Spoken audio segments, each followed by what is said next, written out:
يهده الله فلا مضل له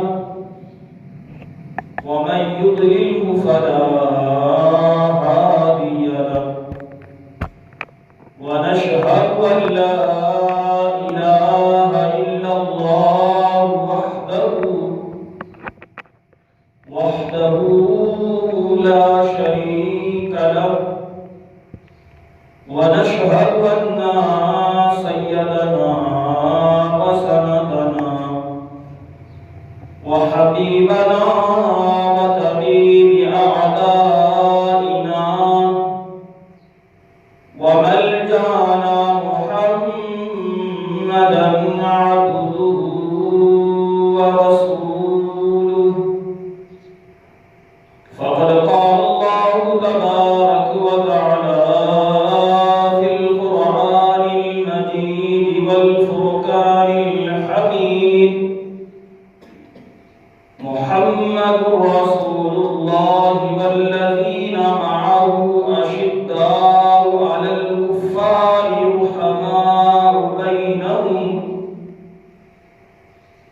رحماء بينهم تراهم ركعا سجدا يبتغون فضلا من الله ورضوانا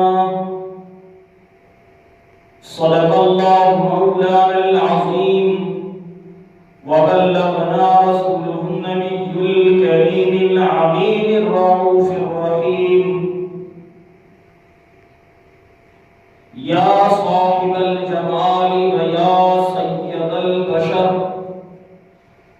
من وجهك المنير لقد نذر القمر لا يمكن الثناء كما كان حقه بعد خدا بزرگ توئی قصہ مختصر وأحسن منك لم ترقت عيني وأجمل منك لم تلد النساء خلقت مبرعا من كل عيب كأنك قد خلقت كما تشاء مولاي صل وسلم دائما ابدا على حبيبك خير الخلق كلهم محمد سيد الكونين والثقلين والفريقين من عرب ومن عجم بلغ العلا بكماله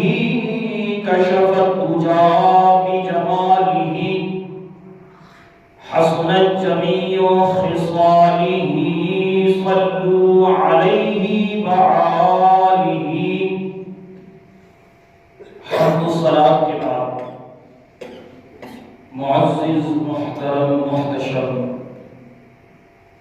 واجب الکرام عزیز سامعین ذی وقار اور حاضرین و ناظرین السلام علیکم ورحمۃ اللہ وبرکاتہ۔ مجھ ناچیز حقیر نے اللہ جل جلالہ کے کلام لاریب سے سورہ فتح کی آیت نمبر 29 کی تلاوت کرنے کا شرف حاصل کیا۔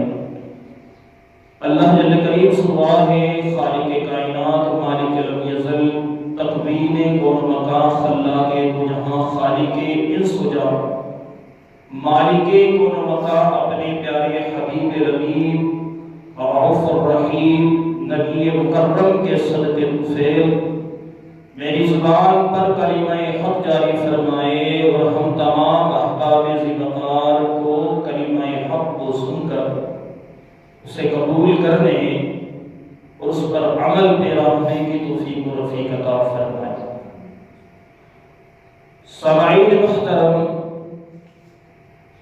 متذکرہ آیت بینہ کے اندر اللہ فرماتا ہے محمد رسول اللہ، محمد صلی اللہ علیہ وسلم اللہ کے رسول ہیں۔ دیکھیے کلام مقدسہ کی اس آیت مبارکہ پر اگر غور کریں تو اس کا اسلوب دیکھیں اور اس کی خوبصورتی دیکھیں، اور اگر مزید اس میں رب العزت نے کس خوبصورتی سے نبی علیہ السلام کے رسالت کا ذکر فرمایا کہ محمد رسول اللہ، محمد صلی اللہ علیہ وسلم اللہ کے رسول ہیں. یہ نہیں فرمایا تھے، یہ نہیں فرمایا ہوں گے، بلکہ فرمایا اللہ کے رسول ہیں. کیونکہ اللہ کے نبی علیہ السلام نے فرمایا ارسلت الی الخلق کافہ، میں تمام جہانوں کے لیے نبی بنا کر کے، میں تمام مخلوقات کی طرف نبی بنا کر بھیجا گیا.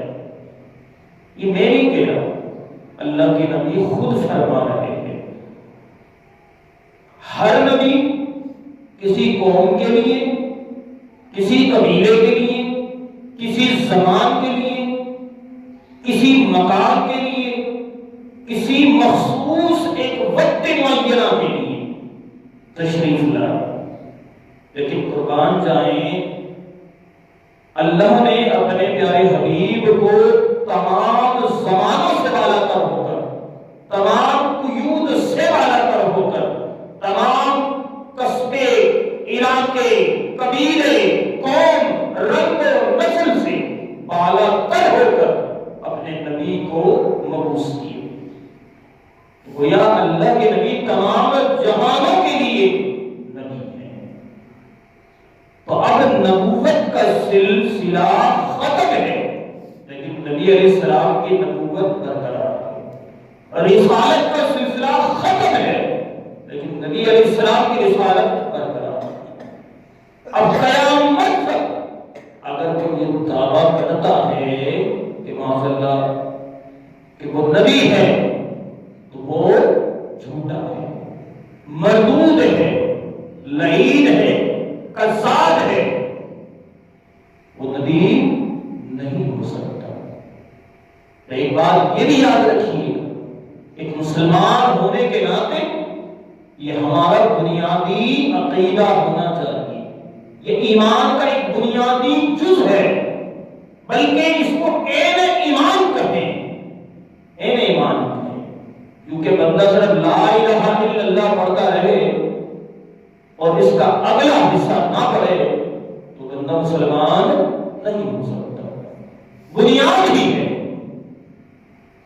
عین ایمان، دستور ایمان، حقیقت ایمان ہے کہ بندہ اس وقت تک مومن نہیں ہو سکتا جب تک نبی علیہ السلام کی رسالت و نبوت کا اقرار نہ کرے. دیکھیے ہم کلمہ پڑھتے ہیں، کلمہ توحید پڑھتے ہیں، کلمہ طیبہ پڑھتے ہیں، وہاں پر بھی اللہ کے نبی ہیں. کلمہ شہادت پڑھتے ہیں، وہاں پر بھی کہتے ہیں اللہ کے نبی ہیں. التحیات پڑھتے ہیں، وہاں پر بھی گواہی دیتے ہیں اشہد ان لا الہ الا اللہ، وہاں پر بھی نبی کی نبوت کی گواہی دیتے ہیں.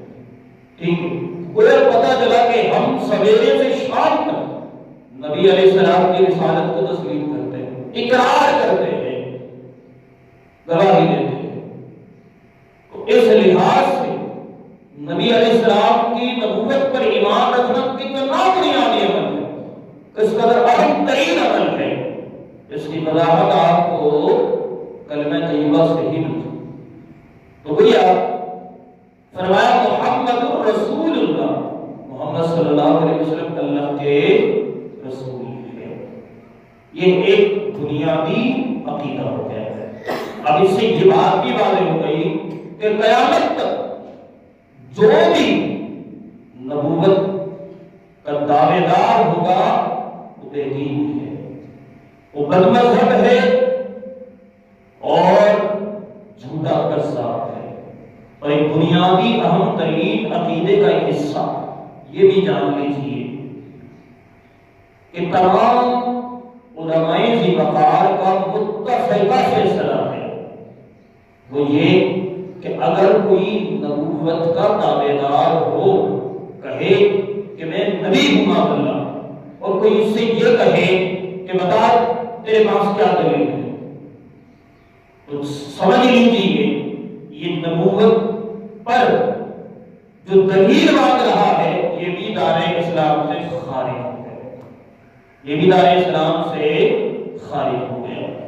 اس کی دیکھیے نبوت کا جو ہے جو دلیل اس سے مانگا جا سکتا ہے جہاں کچھ برقرار ہو، جہاں آنے کی گنجائش ہو۔ یہاں تو اللہ کے نبی نے فرمایا وہ دروازہ ہی بند ہو گیا، وہ دیوار ہی مکمل ہو گئی، اب مزید گنجائش نہیں ہے اس میں، تو ختم قیامت تک کے ممکن ہی نہیں، یہ ممکنات میں سے ہی نہیں، کیونکہ اللہ کے نبی نے فرمایا اگر میرے بعد کوئی نبی ہوتا نا تو فرمایا وہ عمر ہوتے، تو عمر پہ نبوت نہ مل سکی تو پھر کس کو ملے گی نا؟ جب عمر کو نبوت نہ مل سکی تو پھر قیامت تک کسی کو ممکن نہیں ہے۔ اس سے یہ بات واضح ہو گئی۔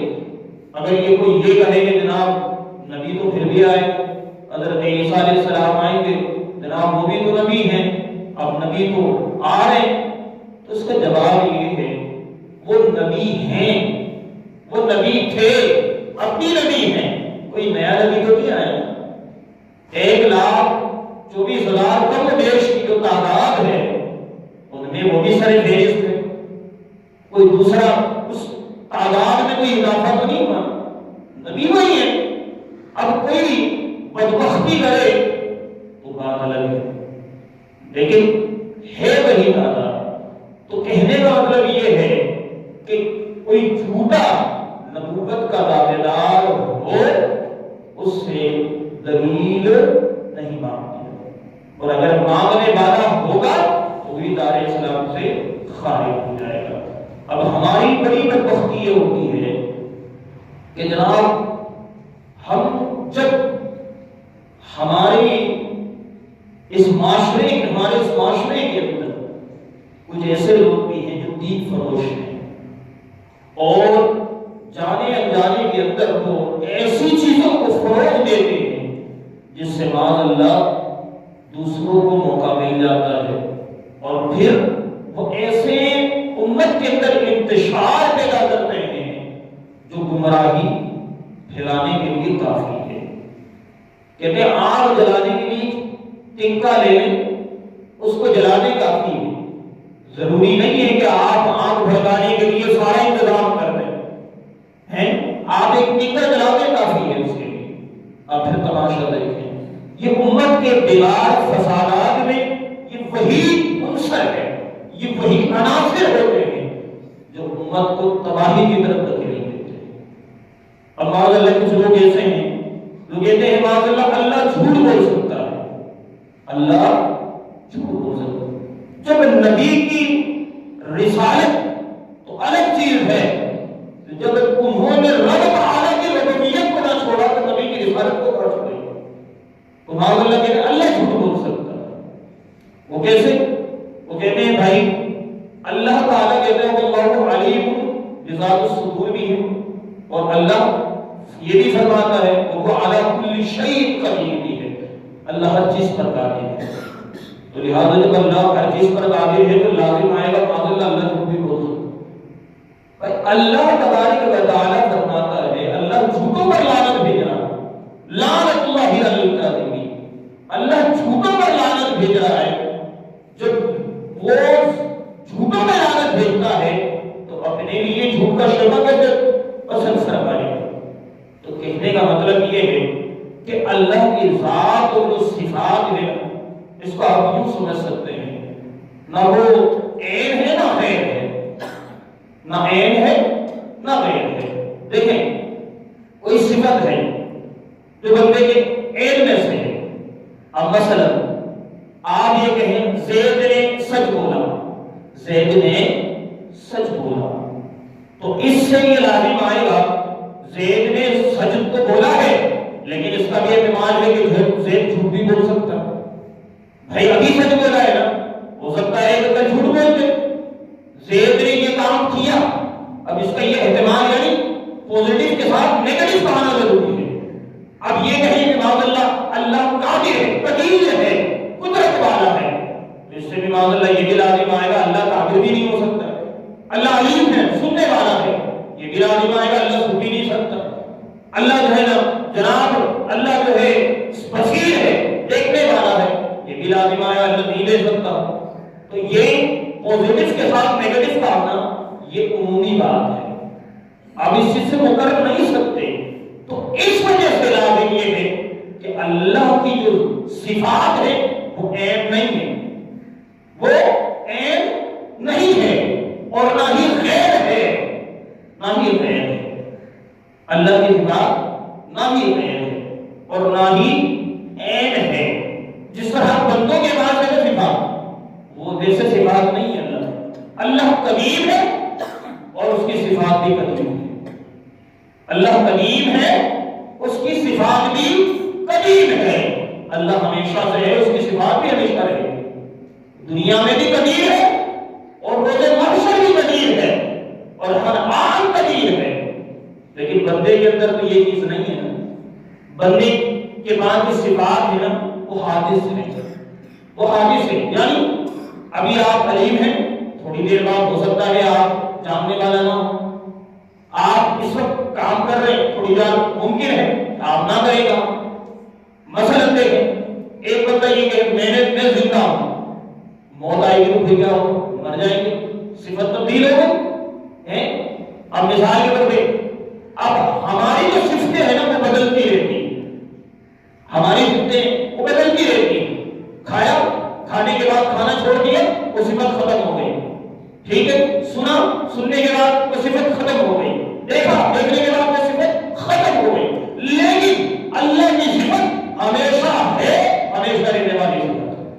اللہ ہر وقت، ہر آن، ہر لمحہ بندے کو دیکھ رہا، بندے سے غافل نہیں ہے۔ اب تو کبھی دیکھتے کبھی نہیں دیکھتے، لیکن اللہ کی یہ صفت نہیں ہے۔ اللہ ہر وقت دیکھ رہا، ہر لمحہ دیکھ رہا ہے، اللہ ہر وقت سن رہا ہے، ہر لمحہ سن رہا ہے۔ اللہ ہر وقت قادر ہے، ہر لمحہ قادر ہے۔ تو اللہ تبارک و تعالی نے کلام مقدسہ کے اندر سورہ انعام کے اندر فرمایا کہ ومن اظلم ممن افترى علی اللہ کذبا، اس سے بڑا ظالم اور کون ہو سکتا ہے؟ اس سے بڑا ظالم اور کون ہو سکتا ہے جو اللہ پر جھوٹ باندھتا ہے، جو اللہ پر جھوٹ باندھتا ہے کہ بعض اللہ جھوٹ بول سکتا ہے۔ تو اس سے بڑا بدبخت، بے دین وہ کون ہو سکتا ہے؟ اس طرح کی لوجک والی چیزیں اور اس طرح کے خرافات والی چیزیں امت کے اندر بیدار کریں، امت کے اندر انتشار پھیلا دیں اور پھر امت منتشر ہو جائے، اس سے بڑا بدبخت اور کون ہو سکتا ہے؟ اور جو ایسے عقائد کرتا ہے وہ بھی بدبخت، لعین ہے، مردود ہے۔ ایسے لوگوں سے وابستگی رکھنا بھی گمراہی کا سبب ہے، ایسے لوگوں سے وابستگی رکھنا گمراہی کا سبب ہے۔ یہی تو وہ لوگ ہیں جن کی وجہ سے بھی قادیانیت جنم لیتے ہیں، رافضیت جنم لیتے ہیں، بے دین جنم لیتے ہیں، اور انہوں نے ہی تو پھر سارے نظام کو برباد کر دیا، سارے نظام کو تباہ برباد کر دیا، امت کو منتشر کر دیا، امت کو جناب کچھ کو ادھر کا لا کر کھڑا کر دیا۔ اب ایک دیکھیں، اب حالیہ ایک معاملہ چل رہا ہے کہ جناب تفصیلیت کی بات آ رہی ہے کہ جناب معاذ اللہ حضور علیہ السلام کے جو یادگار ہیں، حضور علیہ السلام کے جو سب سے محبوب ترین صحابی ہیں، ساتھی ہیں، سیدنا صدیق اکبر رضی اللہ عنہ، افضل البشر بعد الانبیاء، انبیاء کے بعد روئے زمین کے اندر کوئی سب سے بہترین ہے، افضل اعلیٰ ہے، یہاں تک کہ فرشتوں سے بھی افضل اعلیٰ، فرمایا وہ صدیق اکبر، صدیق اکبر ہے، صدیق اکبر ہے۔ اور یہاں تک کہ فرمایا کہ میری امت پر لازم ہے صدیق اکبر کی عزت کرے، احترام کرے، واجب ہے کہ ان کی عزت احترام کرے۔ اب اللہ بتائیے تو فضیلت کس کو ملی؟ صدیق اکبر کو ملی۔ میں نے لیا، آپ نے لیا؟ نہیں، کس نے لیا؟ اللہ کے نبی نے عطا کیا، اور اس کا چناؤ خود خالق کائنات نے کیا، خود خالق کائنات نے کیا۔ اب کچھ لوگ کہہ رہے ہیں کہ معاذ اللہ حضور کے اہل بیت سب سے افضل والا ہے، حضور کے اہل بیت سب سے افضل والا ہے، حضرت علی المرتضیٰ سب سے اعلیٰ ہے، افضل ہے، فضیلت والے ہیں، رتبے والے ہیں، حضور کے گھر والے رتبے والے ہیں، لیکن کہنے کا مطلب یہ مختصر سی بات جو ہمارے علماء فرماتے ہیں، کہتے ہیں ایک گھر والا ہے اور ایک در والا ہے، ایک گھر والا ہے اور ایک در والا ہے. تو یہ گھر والے اور در والے یہ جدا تو نہیں ہے نا، جدا تو نہیں ہے نا. مقام صحابیت دیکھیں، جب مقام صحابیت کی بات آئے گی نا، حضرت وحشی بن حرب جسے اللہ کے نبی نے فرمایا یہ وحشی بن حرب میرے سامنے نہیں آنا دوبارہ. وجہ کیوں؟ وجہ یہ ہے کہ تم نے میرے چچا حضرت حمزہ کو بے ترتیب سے قتل کیا. اب تم نے معافی تو مانگ لی، شرف صحابیت کو حاصل کر لیا، لیکن دوبارہ میرے نظروں کے سامنے نہیں آنا. کیوں؟ مجھے تکلیف ہوتی ہے. اور وہ صحابی رسول وحشی بن حرب حضور کے سامنے ایک مرتبہ کے بعد پھر دوبارہ کیا.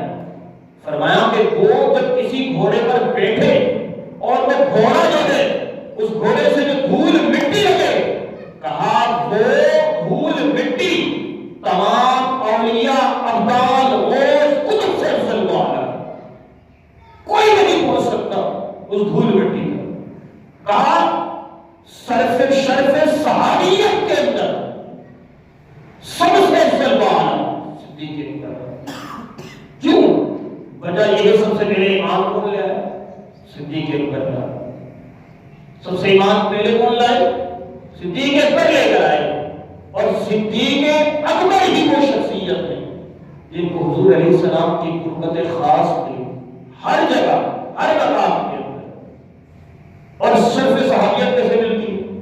حضور علیہ السلام کا دیدار کیا، حضور علیہ السلام کا دیدار اور پھر کلمے کی بنیاد، کلمے کی بنیاد. اچھا افضلیت کا جو مقام ہے وہ کلمے کی بنیاد اور حضور کی قربت اور حضور کا دیدار. تو صحابیت کا رتبہ مل گیا، تمام امت سے افضل و اعلیٰ ہو گیا. اب دیکھیے حضور کے جو گھر والے ہیں وہ بھی تو صحابی تو ہے نا، یہ صحابی سے الگ ہے. تو صحابیت کا رتبہ تو اس سے مل رہا ہے جب حضور پر ایمان لے کر آئے، شرف صحابیت مل گئی تو سب سے افضل و اعلیٰ ہو. تو پتہ چلا ہمارے علماء فرماتے ہیں کہ فضیلت کی بنیاد گھر والا ہونا، اہل بیت ہونا ضروری نہیں ہے. فضیلت کی بنیاد ایمان پر ہے، فضیلت کی بنیاد تقوی پر ہے. کیونکہ دیکھیے فضیلت کی بنیاد تقوی پر اور ایمان پر کس طرح ہے؟ ایمان اور تقوی پر ہے فضیلت کی بنیاد. اللہ فرماتا انما اکرمکم عند اللہ اتقاکم. تم میں سے سب سے زیادہ فضیلت والا وہی جو تم میں سے سب سے زیادہ فضیلت والا، جو تم میں سب سے زیادہ بزرگی والا ہے، عبادت والا ہے، تقوی والا ہے، وہ سب سے زیادہ عزت والا ہے. اچھا جی، اب اللہ کے نبی علیہ الصلوۃ والتسلیم نے دیکھی کہ صدیق اکبر کو جو رتبہ اور مقام عطا ہوا وہ حضور پر ایمان لانا اور حضور کا دیدار کرنا اور حضور کی قربت خاص مل جانا، اس صدیق اکبر کی فضیلت کا سبب. اور اگر ہم اہل بیت کا کو یعنی فضیلت کا سبب بنا دیں تو پھر لازم آئے گا کہ جناب ابو لہب کو بھی کہا جائے.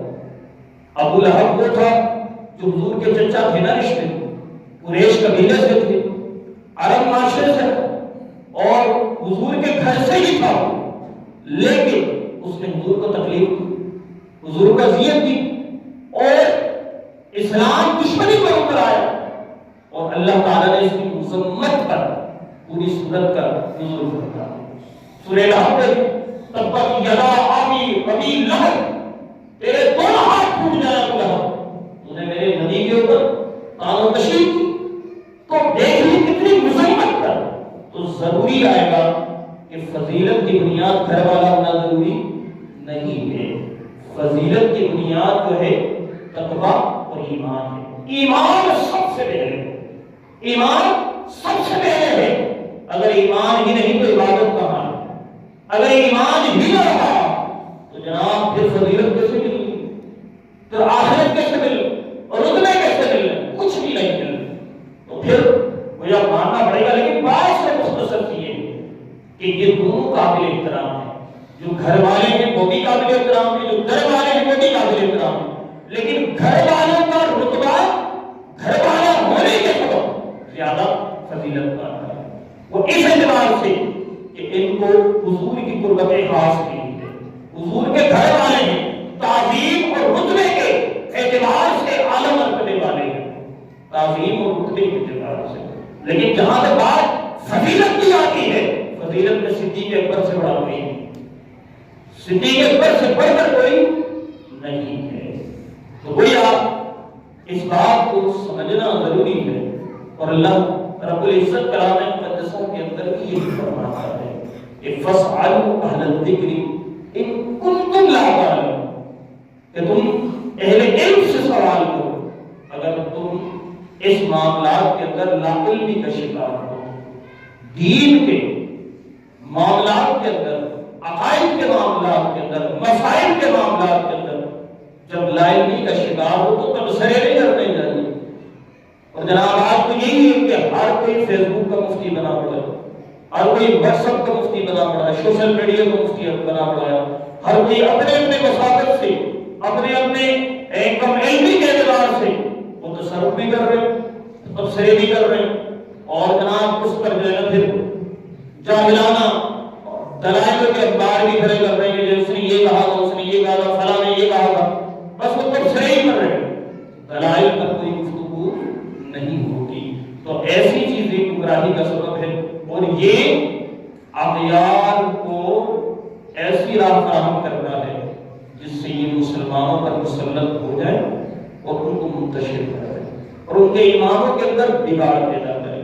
اب دیکھیے اس طرح کا ایک موجودہ معاملہ چل رہا ہے کہ ابھی غالباً آج جو ہے 12 فروری ہے، 14 فروری کو ویلنٹائن ڈے کے نام سے ایک معاملہ ہے، جس کو بڑے شور اور زور سے منایا جاتا ہے، بہرائی کو عروج دیا جاتا ہے، عروج نہیں، عروج پذیر کہتے ہیں آپ اس کو، اس سے بھی کوئی اعلیٰ لفظ ہو اس کو لے۔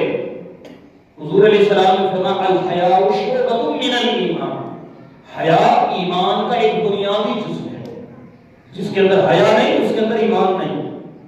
ایمان اور حیا یہ دونوں لازم اور ملزوم ہیں، حیا ایمان کے بغیر نہیں رہتا اور ایمان حیا کے بغیر نہیں رہتا، یہ دونوں ایک دوسرے کے ساتھ لازم اور ملزوم ہے۔ تو کوئی ایک مسلمان ہونے کے ناطے تو پھر ہماری کیا رسپانسبلٹی ہوتی ہے کہ ہم حیا اپنائیں، حیا کو عروج دیں، حیا کو فروغ دیں، لیکن بدقسمتی سے ہم نے ایسے رسم و رواج کو اپنی زندگی کا حصہ بنا لیا ہے، اپنے معاشرتی رسومات کا حصہ بنا لیا ہے، جو ہمارے گھر سے جنم لیتے ہیں اور معاشرے کے اندر تباہی بربادی کا سبب بن جاتا ہے۔ تو سب سے پہلے ہمیں اپنے گھر کے رسومات کے اندر کنٹرول کرنا چاہیے۔ لیکن اللہ کے نبی مدینے پاک کے بازار سے گزر رہے تھے تو آقا علیہ السلام نے ایک صحابی رسول کو دیکھا کہ وہ جو ہے کسی شخص کو حیا پر، یعنی اس کی تربیت کر رہا تھا۔ تو اللہ کے نبی نے فرمایا فَإِنَّهُ حَيَاءٌ مِنَ الْإِيمَانِ، اللہ کے نبی نے فرمایا کہا حیا ایمان کا حصہ ہے، کہا حیا ایمان بھی کا ہے، اگر اس کے اندر ایمان ہے تو حیا تو آلریڈی ہو، اور اگر اس کے اندر ایمان نہیں ہے تو حیا کی کوئی حیثیت نہیں ہے، اس میں گفتگو کرنے کی ضرورت نہیں ہے، تربیت بھی کرنے کی ضرورت نہیں ہے۔ جب ایک بندہ مسلمان ہے تو پھر حیا اس کے اندر ہونا ضروری ہے، اور باغیرت ہونا چاہیے، بغیرت نہیں، باضمیر ہونا چاہیے، بے ضمیر نہیں۔ اور اللہ تعالیٰ گفتگو بھی باضمیر سے کرتا ہے، باغیرت سے کرتا ہے، جو غیرت مند ہے۔ اللہ فرماتا ہے یا ایھا الذین آمنوا، اے ایمان والو، ایمانداروں سے کرتا، بے ایمانوں سے نہیں کرتا۔ فرمایا ادخلوا فی السلم کافہ، اسلام لے کر آئے تو پورے اسلام میں داخل ہو گئے۔ ولا تتبعوا خطوات الشیطان، شیطان کے نقش قدم پر نہ چلو۔ وہ تمہارا کھلا دشمن ہے۔ اب پھر ہمیں کیسے طرز عمل اپنانا چاہیے؟ سورہ نور اٹھائیں تو سورہ نور کے بے تحاشا مقامات کے اندر دیکھیں، ایک مقام کے اندر سورہ نور آیت نمبر 19 کے اندر لفظ ہے ان الذین یحبون ان تشیع الفاحشۃ فی الذین آمنوا، وہ لوگ جو بے حیائی کو فروغ دیتے ہیں مسلمانوں، وہ لوگ جو بے حیائی کو فروغ دیتے ہیں مسلمانوں میں، فرمایا لہم عذاب علیم، ان کے لیے دردناک عذاب ہے، ان کے لیے دردناک عذاب ہے۔ فرمایا فی الدنیا والآخرۃ، دنیا میں بھی اور آخرت میں بھی۔ فرمایا واللہ یعلم وانتم لا تعلمون، اللہ جانتا ہے تم نہیں جانتے۔ یہ کافر مشرکین بے دین بدین اغیار کیا چاہتے ہیں؟ اس کے آپ جو ہے نا سوشل میڈیا سے لے کر آپ دیگر ذرائع کو آپ اگر اس کو سرچنگ میں ڈالیں نا تو آپ کو یقیناً کچھ نہ کچھ مواد آپ کو مل جاتا ہے کہ ویلنٹائن جناب ایک جو ہے ایک عیسائی کا جناب اس کا نام ہی ویلنٹائن تھا، اس دور کے اندر جو ہے جناب کیونکہ پچھلا جو زمانہ تھا وہ تھا جنگی، اس میں کسی بھی ٹائم حکم ہوتا کہ جناب جنگ کے لیے نکل جاتے، فلاں لشکر کو روانہ کرنا ہے جناب فلاں جگہ جو ہے نا آپ نے جنگ کے لیے نکلنا ہے، تو وہ دور وہ سلسلہ تھا۔ پھر اس میں جب لوگوں نے جناب بادشاہ کا حکم ماننا چھوڑ دیا اور ہوا یہ کہ ہر کوئی جو ہے نا اپنے گھریلو خانہ داری کی زندگی میں لگ گئے، اور پھر بادشاہ نے ایک اعلان کر دیا کہ اب سے کوئی شادی نہیں کرے گا، اور اگر شادی کرتا پایا گیا تو جناب اس کو ایسی دردناک سزا دی جائے گی کہ جناب وہ اس کی نسلیں تیار کریں گے۔ تو پھر ایسا ہوا کہ ویلنٹائن ایک یہودی تھا، اس نے جناب ایسا معاملہ ہوا کہ اس نے شادی والے معاملات کو نہیں کی، لیکن لہذا اس کو فروغ دینا شروع کر دیا کہ نسلیں تو کم سے کم رہیں، اس نے ایسا فروغ دینا شروع کر دیا۔ تو پھر معاملات یہ ہوئے کہ کسی نہ کسی طریقے سے بادشاہ تک بات پہنچ گئی اور اس نے جناب اس کو عبرت کا نشان بنا دیا، اس کو پھانسی کی سزا دے دی، اور وہ بھی کہتے ہیں کہ تاریخ کے اندر 14 فروری، پھر اس کے چاہنے والوں کو بڑا غم ہوا اور اس کو تاریخ کیونکہ وہ فروغ دے رہا تھا جس چیز کو، اب ظاہر بات ہے جس چیز کو فروغ مل رہا تھا اور جن کو اس سے فائدہ، مثال کے طور پہ ہمیں کوئی فائدہ دیتا ہے، ہمارے گھر میں کوئی راشن لا دے کہ بھائی اگر کوئی انتقال کر جائے تو مجھے تو تکلیف ہوگی نہ، مجھے تو پریشانی ہوگی، اور میں تو یاد ضرور کروں گا، کوئی یاد کرے نہ کرے، میں کوئی میری مدد کرتا ہو اور کوئی دنیا سے چلا جائے میں تو لازماً یاد کروں گا، کیونکہ ایک جو سلسلہ تھا وہ منقطع ہو گیا، اب وہ جو سلسلہ تھا وہ منقطع ہو گیا، اس وجہ سے پھر اس کو یاد کرنے لگے، اور پھر یاد کرتے کرتے جناب کہتے 1700 سال گزر گئے، لیکن پھر یہ ان کے تاریخ کا ایک حصہ بن گیا، اور پھر یہ ایک وقت تھا یہ بالکل مٹ گیا، اور پھر نئی نسلوں کے درمیان ایک جو ہے نا شیطانی جو حربے چلتے ہیں، شیطانی جو اعلی کار بن جاتے ہیں، تو پھر انہوں نے پھر دوبارہ اس کو روج دینا شروع کر دیا، اور الخط تمام مغربی ممالک کے اندر اس کو بڑے شان و شوکت سے منایا جاتا ہے، اور بدقسمتی سے یہ معاملہ آج ریاست مملکت خداداد پاکستان کے اندر بھی ہے، آج اس کو بڑے ہی اہتمام سے منایا جاتا ہے۔ سوال یہ پیدا ہوتا ہے آپ کس کو فروغ دے رہے ہیں؟ آپ کیا چاہتے ہیں؟ اللہ کے نبی تو فرماتے ہیں نکاح کو فروغ دیں، نکاح کو آسان کرو، نکاح کے معاملات کے اندر آسانیاں پیدا کرو، آپ زناکاری کو فروغ دے رہے ہیں، آپ زناکاری کے معاملات کے اندر آسانیاں پیدا کر رہے ہیں، خوف خدا ختم، آپ نے کیا سوچ رکھا ہے؟ آپ کس روش کو اپنا رہے ہیں؟ آپ کس طور طریقوں کو فروغ دے رہے ہیں؟ اللہ کے نبی نے فرمایا من تشبہ بقوم فہو منہم، فرمایا جو کسی رسم و رواج کے ساتھ منسلک ہو جائے، حشر بھی اسی کے ساتھ ہوگا۔ یار کوئی چاہے گا کہ شداد کے ساتھ اٹھایا جائے، فرعون کے ساتھ، قارون کے ساتھ، حامان کے ساتھ، وقت کے ظالم جانوروں کے ساتھ اٹھایا جائے، یزید قریب کے ساتھ اٹھایا جائے؟ بھائی یزید بھی وہی تھا جس نے زناکاری مانگ کی، زناکاری کو جناب کھلے عام اس نے رواج دیا، شراب خوری کو رواج دیا، آج اسی کے پیروکار چلتے آ رہے ہیں۔ تو ضروری ہے حسینیت کا جذبہ بیدار کرو۔ حسین کل بھی زندہ تھا، حسین آج بھی زندہ، قیامت تک، اور زندہ ایسے رہے گا جب حسینیت والا کردار میں پیدا ہوگا۔ او بھائی جب وقت کو للکارنے کی ضرورت ہوئی تو حسین کا ایک خادم بیدار ہوا جسے خادم حسین کہا ہے، اور اس نے وقت کے یزیدوں کو للکارا۔ یہ قیامت تک سلسلہ چلے گا، قیامت تک سلسلہ چلے گا۔ تو آج ضرورت اس بات کی ہے کہ ہم کیا چاہتے ہیں، ہم کیا کرنا چاہتے ہیں، اور ہم کس چیز کو فروغ دیں۔ جانے انجانے کے اندر ہم ایسے کام کر رہے ہیں جو بظاہر ہم اس کو ناپسند تو کر رہے ہیں، لیکن دوسروں کے لیے ہم راہ ہموار کر رہے ہیں۔ بھائی میں تو نہیں کر رہا، تو کر لے بھائی، مثال میں کر دے بھائی۔ آپ فلم نہیں دیکھتے، آپ اپنے بچوں کو فلم دیکھنے کے لیے پیسے فراہم کر دیں، آپ خود کو نہیں دیکھتے، اعلیٰ آپ نے اس کو فراہم کر دیا۔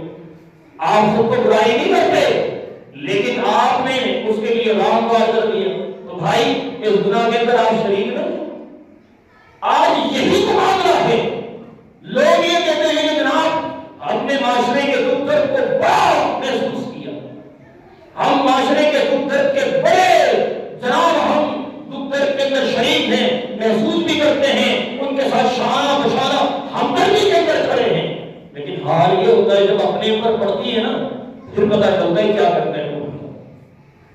آج یہ بتائیے بھائی، جب بات آ جاتی ہے اپنے گھر کی، اپنے گھر والوں کی، ویسے تو بات آتی ہے ہم غریبوں کی بڑی ہمدردی کرتے ہیں، بے سہاروں کی، یتیموں کی، مساکینوں کی، یتیما، مساکین، فقراء، سب کی بڑی ہمدردی ہے، لیکن جب ایک معاشرے کو رسم اور رواج دینے کی بات آتی ہے نا پھر حال یہ ہوتا ہے کہ اپنے ہی گھر میں جنازہ نکال دیتے ہیں۔ وہ یہ کہ جہیزوں کے انبار لگا دیتے ہیں بھائی، رسم و رواجوں کے اندر پانی کو پیسوں کو پانی کی طرح بہا رہے ہوتے ہیں۔ آپ نے کبھی سوچا اس سے معاشرے کو آپ کیا محسوس ہوتے ہیں؟ معاشرے کے اندر جینے والوں کو کیسے آپ گلا موڑ رہے ہیں، ان کی سانسیں کیسے بند کر رہے ہیں، آپ نے ان کا جینا کیسے بحال کیا ہے؟ کاش ہم رشتوں کو پیسوں کے علاوہ بھی تولتے نا تو معاشرے کا بڑا سکون ملتا، معاشرے کا بہت بڑا حلقہ ہوتا۔ ان یتیم، غرباء، مساکین، فقراء، ان کا کیا ضرور تھا بھائی، ان کا کیا قصور تھا جو آج نے کچھ دن چلتے چلتے پھر ایسا انبار کھڑا کر دیا کہ جس کی وجہ سے ان کی گھروں میں شادی نہیں ہو پاتی، ان کی بیٹیاں بوڑھی رہ جاتی ہیں، ان کے ہاں رشتے نہیں آتے، اور رشتے آتے بھی ہیں تو جناب پھر ان کے جو ڈیمانڈ ہے نا اس سے اس کا ویسے ہی گلا گھٹ جاتا ہے، اس کے تمام تر خواب ہی رہ جاتے ہیں۔ آپ دیکھیں سیدہ فاطمہ کی سیرتیں دیں اپنی بہنوں کو، بیٹیوں کو، گھر والوں کو، ماؤں کو، پھر پتہ چلے حضور علیہ السلام نے کیا درجہ رکھنا ہے۔ حضور علیہ السلام نے جب اپنی بیٹی سیدہ فاطمہ سیدہ کائنات، اور وہ سیدہ کائنات جب روز محشر تشریف لائیں گی نا تو اللہ فرمائے گا، حضور علیہ السلام فرماتے ہیں اللہ فرمائے گا اہل محشر سے کہ غضوا ابصارکم، اہل محشر اپنی آنکھیں نیچی کر دو، سیدہ فاطمہ سیدہ کائنات آ رہی ہیں، ان کی سواری آ رہی ہے، اتنا احسان اللہ کا فرمائے گا۔ یار وہ ہو سیدہ کائنات ہو، خواتین کی سردار ہو، جنتوں کے نوجوانوں کے سرداروں کی ماں ہو، امام الانبیاء کی مختلف جگہ ہو، اور ان کی رخصتی کا کیا عالم ہے پتہ ہے؟ اگر اللہ کے نبی چاہتے ہیں نا، اللہ کے نبی فرماتے ہیں میں جاؤں جنت سے تو نہیں جاتا میری امت کو آخرت میں ملے. یار فوج ہے اگر چاہے تو بہت پہاڑوں کو سونا بنا دے، لیکن حال یہ ہے ٹوٹی چٹائی پر سویا کرتے تھے. آپ جب نیند سے بیدار ہوتے نا صحابہ کے آنکھوں میں آنسو آ جاتے، اس قدر نرم جسم پر چٹائی کے آثار میں گزار ہو جاتے. اور آج ہم اپنے آپ کو سوچیں کس کہاں کھڑے ہیں. اور حال یہ ہے جب رخصتی کی بات آئی، نکاح کی بات آئی، رشتے کی بات آئی، آپ نے پتہ کیا کیا؟ آپ نے اپنے چچا زاد بھائی حضرت علی المرتضی کو بلایا. آپ نے پوچھا تمہارے پاس کیا ہے؟ عرض کی یا رسول اللہ کچھ بھی نہیں. کمال نہیں کر دیا، کہا کچھ بھی نہیں ہے. کہا یا رسول اللہ ایک زرا ہے. وہ جنگ کے لیے جو لڑا کرتے تھے نا، کہا وہ زرا ہے. کہا جاؤ زرا کو لے جاؤ اور اس سے جو رقم لے آنا. وہ زرا دے جائے. یہ میں دستور دے رہا ہوں، یہ ایک دستور دے رہا ہوں. اصل میں ہونا کیا چاہیے؟ ہم مسلمان ہیں، غیرت ہیں، وہ غیرت کی لہٰذا رکھا ہے ہم نے. وہ زرا بیچ کر رقم لے آئے. اللہ کے نبی نے ان سے کیا خریدا؟ ان سے جناب کچھ ساز و سامان، کچھ پلیٹیں، کچھ برتنیں اور چکی اور کچھ ساز و سامان یہ خریدا سے جو ہے اللہ کے نبی نے نہیں دیا، علی المرتضی کے پیسے سے دیا. اور بھائی یہ ہے آج تو حال یہ ہے بیٹی والے بھی تمہاری بچانے میں تو قدم آگے. وہ یار تمہارے پاس پیسے ہیں، ان غربا مساکین فقراء ان کا کیا قصور ہے معاشرے میں؟ ان کا کیا جرم ہے؟ آج آپ دے رہے ہو. وہ بھائی جس بیٹی کو پال پال کے آپ نے ساری جمع کو جس کی ناز و نخرے پر لٹا دیا، آج وہ ستی کی باری آئی پھر تم مال دے رہے ہو. آج پھر جمع پونجی لٹا رہے ہیں اوپر. یہ روز قیامت پوچھا جائے گا، آپ سے بھی پوچھا جائے گا، آپ سے بھی پوچھا جائے گا. آپ اس سوال کے جواب دے ہو سکتے ہیں؟ نہیں. اسلام نے جو دستور دیا وہ یہ ہے کہ لڑکا ادا کرے. آج تو حال یہ ہے کہ جہیز کا مال بھی لیا جاتا ہے، ڈیمانڈ بھی لیا جاتا ہے، اور اس کے بعد ایک لشکر جرار لے کر حملہ کر بھی ہو جاتا ہے. رخصتی کے نام پر مال کھانے آ جاتے ہیں. اور بغیرت ہے سارے کے ساتھ. غیرت نام کی چیز مر گئی ہے. بھائی اصل ہوتا یہ ہے کہ ماں باپ کے پیسوں سے عیاشیاں ہوتی ہیں، اپنے پیسوں سے ضرورتیں پوری ہوتی ہیں. اس ضرورت کو لے کر آؤ، پھر اپنے بلبوتے میں شادی کرو، پھر پتا چلے گا زندگی کتنی خوبصورت ہوتی ہے، زندگی کتنی سوچی ہوتی ہے. لیکن ہوتا یہ ہے کہ جب عیاشیوں کا کھول دیا جائے نا، پھر اس کے بعد اسی پہ پلتے رہتے، زندگی بھر پلتے رہتے ہیں اور زندگی بھر نحوست ملتا ہے. یار مجھے تو کچھ ایسے راستہ نہیں ملتے، معاشرتی نظام کو دیکھتا ہوں تو یہی ملتا ہے. آج آپ کسی بھی پارک میں چلے جاؤ، دو ادھر بیٹھے ہوں گے، چار ادھر بیٹھے ہوں گے، دو ادھر بیٹھے ہوں گے. یار کیا یہ میاں بیوی ہے؟ اور اگر میاں بیوی ہے تو کیا ان کو گھر میں ٹائم نہیں ہے جو ادھر آگے بیٹھ رہے ہیں تبصرے سنانے کے لیے؟ تو اس چیز کو عروج کس نے دیا؟ ان ماں بہنوں نے، ان باپ بھائیوں نے دیا جن کی خیرت مر چکی ہے، جنہوں نے اپنے خیرت کا جنازہ نکال دیا، جنہوں نے اپنے خیرت کو دفنا دیا. اور بھائی یاد رکھو اللہ پاک اس وقت تک کسی خاتون کو اپنے نظروں سے ہٹنے نہیں دے گا جب تک کہ وہ چار رشتوں کو جہنم میں نہ رکھے گے. باپ بھائی، باپ بھائی شوہر بیٹا، یہ چار رشتے جہنم میں رکھے لے جائیں. اب ہر کوئی اپنے اپنے گریبان میں جا کے اب ایک باپ بھی ہو، ایک بھائی بھی ہو، ایک شوہر بھی ہو اور ایک بیٹا بھی ہو، چاروں طرف سے پھنس جاؤ. اب سوچو آپ نے کیا تیاریاں کی، کیا تیاریاں کی ہے، اور ان تمام چیزوں سے بالا کر بہتر سوچیں. تو جناب آج جو رشتے کی بنیاد رکھی جاتی ہے نا، وہ دینداری میں نہیں رکھی جاتی. وہ سب سے پہلے یہ دیکھا جاتا ہے بندہ کما کتنا رہا ہے. اللہ کے نبی فرماتے ہیں شادی کرو اللہ برکت دے گا، شادی کرو اللہ خیر کے حوالے سے دے گا. اور آج سب سے پہلے پوچھا جاتا ہے کماتا کتنا ہے جناب، خوبصورت ہے کہ نہیں؟ اللہ کے نبی فرماتے ہیں خوبصورتی اس سے نہیں ہے، زیب و زینت سے نہیں ہے، خوبصورتی تو یہ ہے تمہیں سجدے کی دولت